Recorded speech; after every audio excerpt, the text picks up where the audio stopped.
ಪುರೋಹಿತರು, ಜ್ಯೋತಿಷಿಗಳು, ತಾಲೂಕು ಕಾರ್ಯನಿರ್ವಹಣಾ ಸಂಘದ ಅಧ್ಯಕ್ಷರು, ವಿಜಯ ಕನ್ನಡ ಪತ್ರಿಕೆಯ ವರದಿಗಾರರು, ಇದು ಹೇಳಿಕೆ ಜಾಸ್ತಿ ಆಗುತ್ತೆ ಅನ್ನೋದು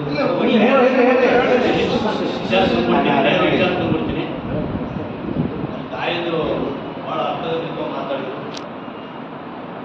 ಇವತ್ತು ಏನಾಗಿದೆ ಅಂತ ಹೇಳಿದ್ರೆ, ನಾವು ಮನಸ್ಸುಗಳನ್ನು ಕಟ್ತಾ ಇಲ್ಲ, ಬಾಡಿಗಳನ್ನು ಕಟ್ತಾ ಇಲ್ಲ.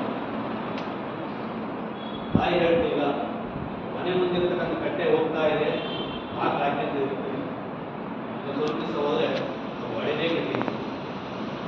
ಹಾಗೆ ಏನಾಗ್ತಾ ಇದೆ ಅಂತ ಹೇಳಿದ್ರೆ, ನಾವು ಇವತ್ತು ನಾವು ಇಷ್ಟಪಟ್ಟೆಲ್ಲ ಮಾತಾಡ್ತಾ ಇದ್ದೀವಿ. ಕಳೆದ 3 ತಿಂಗಳಿಂದ ಆನ್ಲೈನ್ ಮೀಟಿಂಗ್ ಮಾಡ್ಕೊಂತ ಬರ್ತಾ ಇದ್ದೀವಿ. ಕಳೆದ 3 ತಿಂಗಳಿಂದ, ಕಳೆದ 1 ತಿಂಗಳು ಕರೆಕ್ಟ್ ಇವತ್ತು 1 ತಿಂಗಳಾಯಿತು.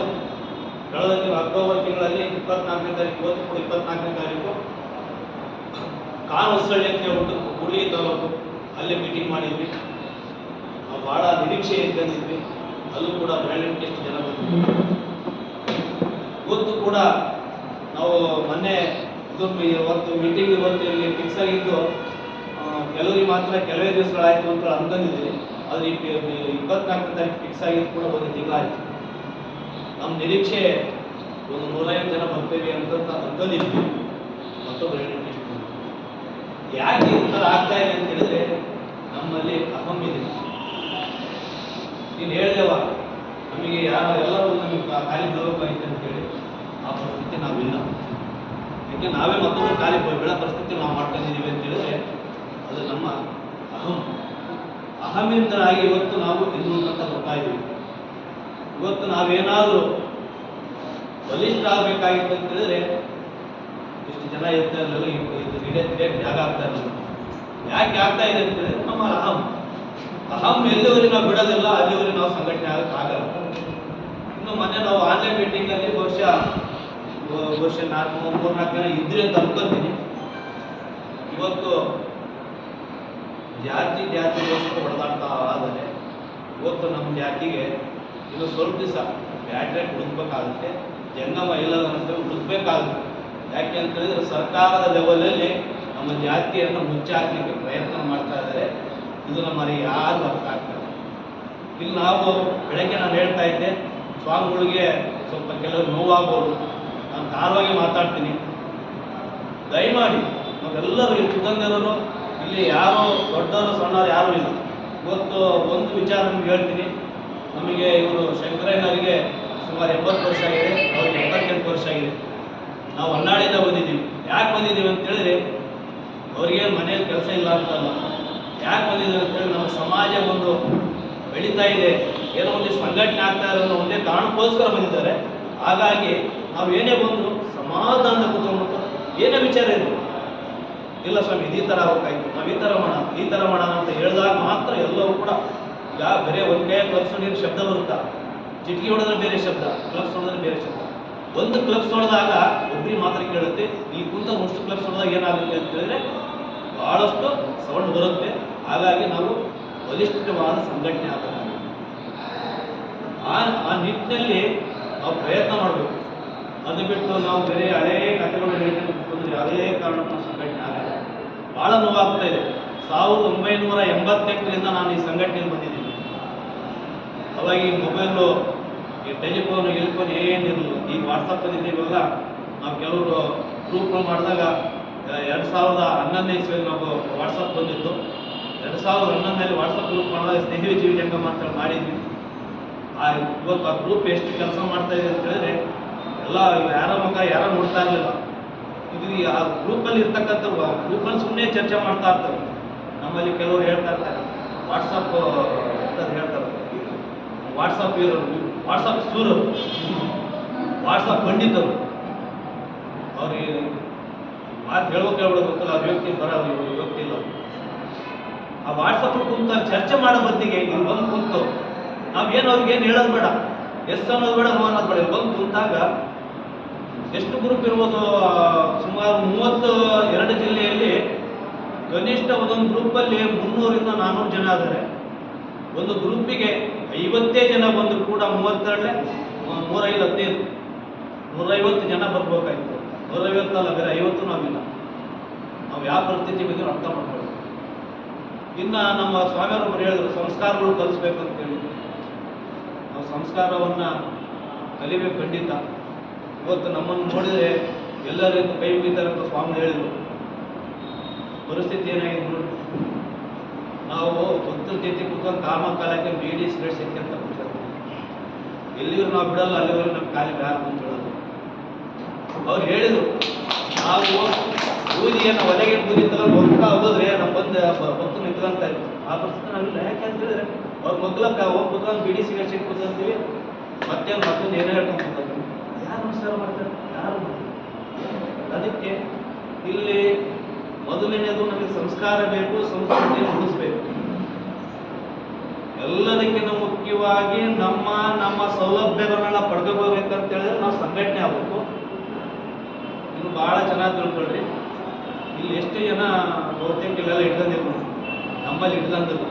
ನಿಮ್ಮಲ್ಲಿ ಮಠಪತಿ ಅಂತೇಳಿ ಒಂದು ಹಿರೇ ಮಠನೋ ಅಥವಾ ಮಠದ್ದೋ ಏನೋ ಇರ್ತದೆ. ನಮ್ಮಲ್ಲಿ ಏನಾಗಿದೆ ಅಂತಂದರೆ ಇವತ್ತಿನ ಪೀಳಿಗೆಗೆ ಮೊನ್ನೆ ನಮ್ಮ ಸ್ವಾಮಿಗಳು ಹೇಳ್ತಾ ಇದ್ರು ಸ್ಪೀಚಿನಲ್ಲಿ.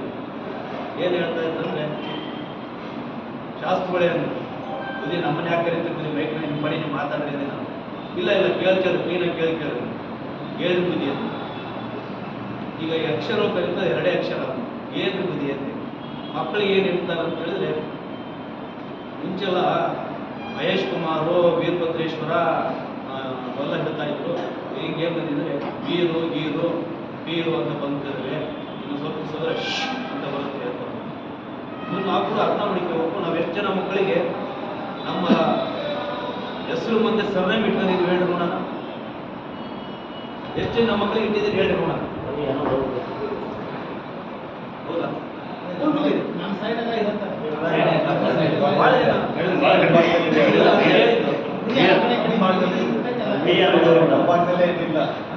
ಏನಾಗಿದೆ ಅಂತ ಹೇಳಿದ್ರೆ ಆ ಹೆಸರುಗಳನ್ನ ಕಟ್ ಮಾಡೋ ಒಂದು ಸ್ಥಿತಿ ಬಂದ್ಬಿಟ್ಟಿದ್ದೀವಿ. ಹಾಗಾಗಿ ಇವೆಲ್ಲದಕ್ಕಿಂತ ಮುಖ್ಯವಾಗಿ ಶಾಲೆ ದಾಖಲಾತಿಗಳ ಒಳಗಡೆಗೆ ನಮ್ಮ ಹೆಸರನ್ನ ಅಥವಾ ನಮ್ಮ ಜಾತಿಯನ್ನ ಕಡ್ಡಾಯಗೊಳಿಸುವ ಪ್ರಯತ್ನ ಮಾಡಿ.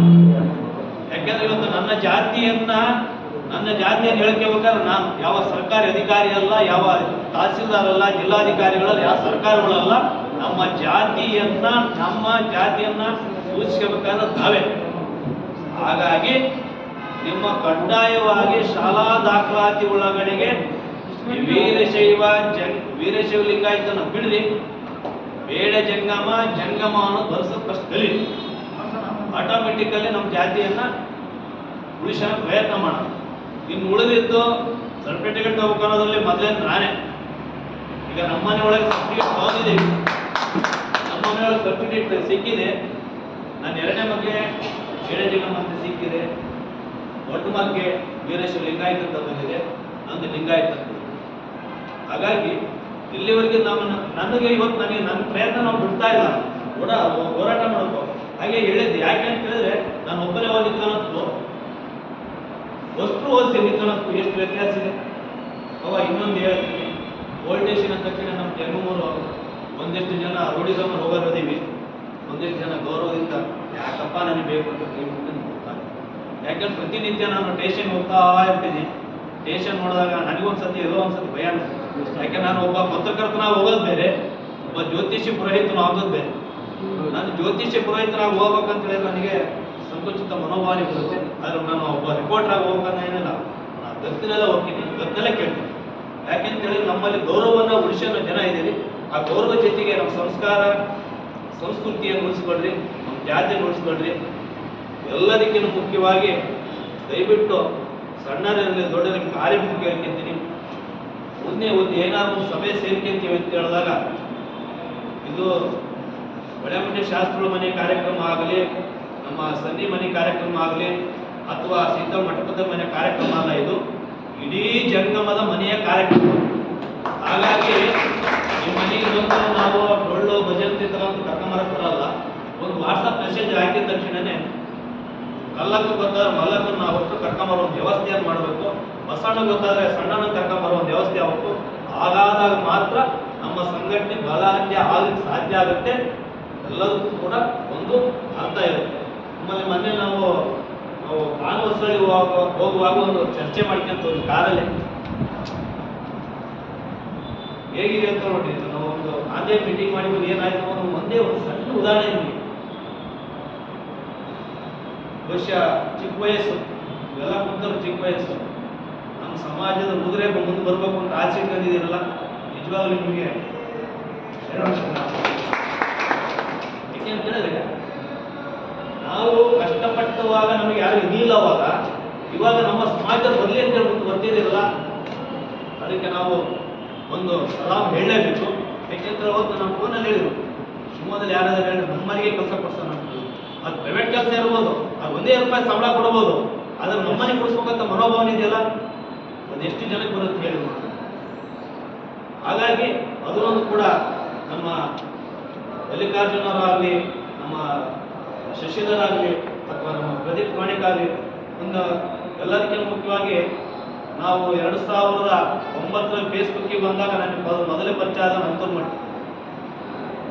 ಯಾಕೆ ಅಂತ ಹೇಳಿದ್ರೆ ಅವ್ರ ಹೆಸರು ಹೇಳಿದಾಗ ಕೆಲವರಿಗೆ ಸಿಟ್ಟು ಬರ್ಬೋದು, ಕೆಲವರಿಗೆ ಖುಷಿನ ಆಗ್ಬೋದು. ಯಾಕೆ ನಮ್ಮ ಅಂತೂರು ಮಟ್ಟ ಸ್ವಲ್ಪ ಮುಂಗೋಪಿ. ಯಾಕೆ ಮುಂಗೋಪಿ ಅಂತ ಹೇಳಿದ್ರೆ, ಅವನು ಸ್ವಂತಕ್ಕೆ ಇದಕ್ಕಾಗಿ ಅವನೇನು ಹೊಡೆದಾಡಲ್ಲ, ಸಮಾಜಕ್ಕೋಸ್ಕರ ಹೊಡೆದಾಡ್ತಾನೆ. ಇವತ್ತು ಆತ ನಮ್ಮ ಜೊತೆ ಪ್ರಾರಂಭ ಆದಾಗ ನಾವು ಸ್ನೇಹಜೀವಿ ಜಂಗಮ ಗ್ರೂಪ್ ಅಂತ ಮಾಡಿದಾಗ ಆತ ಗ್ರೂಪುಗಳನ್ನು ಇದು ಮಾಡಿಕೊಂಡು ಎಲ್ಲರೂ ನಮ್ಮನ್ನು ಬಳಸಿಕೊಂಡು ಎತ್ತರ ಬೆಳೆದು ನಮ್ಮನ್ನು ತುಳಿದು ಹೋದರು. ಅದೇ ಶಿಕ್ಷಣ ಭಾಳ ಅದನ್ನ ಪದೇ ಪದೇ ನಾವು ಮಾತಾಡ್ತಾ ಇರ್ತೀವಿ. ನಮಗೆ ತುಳಿದು ಮುಂದೆ ಹೋದರು, ನಮಗೆ ತುಳಿದು ನಮಗೆ ದೇವ್ರು ತುಳಿಬೇಕು, ಬೇರೆ ಯಾರು ತುಳಿದು ನಮಗೆ ಸಮಾಧಾನ ಇಲ್ಲ. ದೇವ್ರು ತುಳಿದಾಗ ನಾವು ಬದುಕಿರ್ತೀವಿ ಹೊರತು ನಾವ್ಯಾರು ಎಷ್ಟು ಮಟ್ಟಿಗೆ ನಾವು ತುಳಿಲಿಕ್ಕೆ ಸಾಧ್ಯ ಇದೆ? ದೇವ್ರು ತುಳಿಬೇಕು ನಮ್ಮನ್ನು. ಇವತ್ತು ಆ 2009 ಪರಿಚಯ ಆದ ಇವತ್ತು ಎಲ್ಲರೂ ಪರಸ್ಪರ ಮಕ್ಕ ನೋಡ್ಕೊಂಡು ಒಂದು ಈ ವಾಟ್ಸಪ್ ಅಂದ್ರೆ ಏನು ಸಾಮಾಜಿಕ ಜಾಲತಾಣ ನಮಗೆ ಇಷ್ಟು ಹತ್ರ ಮಾಡಿದೆ, ಮತ್ತೊಂದಿಷ್ಟು ಹತ್ರ ಆಗಲ್ಲ. ಈ ಹತ್ರ ಆಗಲ್ಲ ಅಂತೇಳಿ ಕುತ್ಕೊಂಡು ಅರಟೆ ಹೊಡೆದು ಹೋಗೋದು ಬೇಡ, ಒಂದಿಷ್ಟು ಬಲಾಢ್ಯ ಸಂಘಟನೆ ಮಾಡೋಣ. ಇವತ್ತು ನಮ್ಮ ಮಲ್ಲಿಕಾರ್ಜುನ ಸ್ವಾಮಿ ಅವರು ಒಂದು ಮಾತು ಹೇಳಿದ್ರು, ಸರ್ಪೇಟರಿತನ ವಿಚಾರ ಸೆಕೆಂಡ್ರಿ ಇರಲಿ, ಫಸ್ಟ್ ನಾವು ಸಂಘಟನೆ ಆಗೋಣ. ಯಾಕೆ ಹೇಳಿದ್ರು ಅಂತೇಳಿ ಅದು ನೋವಿದೆ ನಮಗೆ. ಯಾಕೆ ನೋವಿದೆ ಅಂತ ಹೇಳಿದ್ರೆ, ಇಲ್ಲಿ ಒಂದು ಸಭೆ ಸೇರ್ತೀವಿ ಅಂತ ಹೇಳಿದ್ರೆ ಕನಿಷ್ಠ 150-200 ಜನ ಇಲ್ಲದೇ ಇದ್ರೆ ನಾವೊಂದು ಏನೋ ಹೋರಾಟಕ್ಕೆ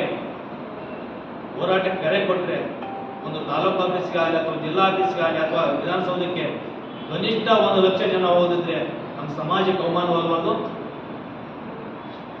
ಸಮಾಜಕ್ಕೆ ಅವಮಾನ ಆಗೋದು ಯಾರು?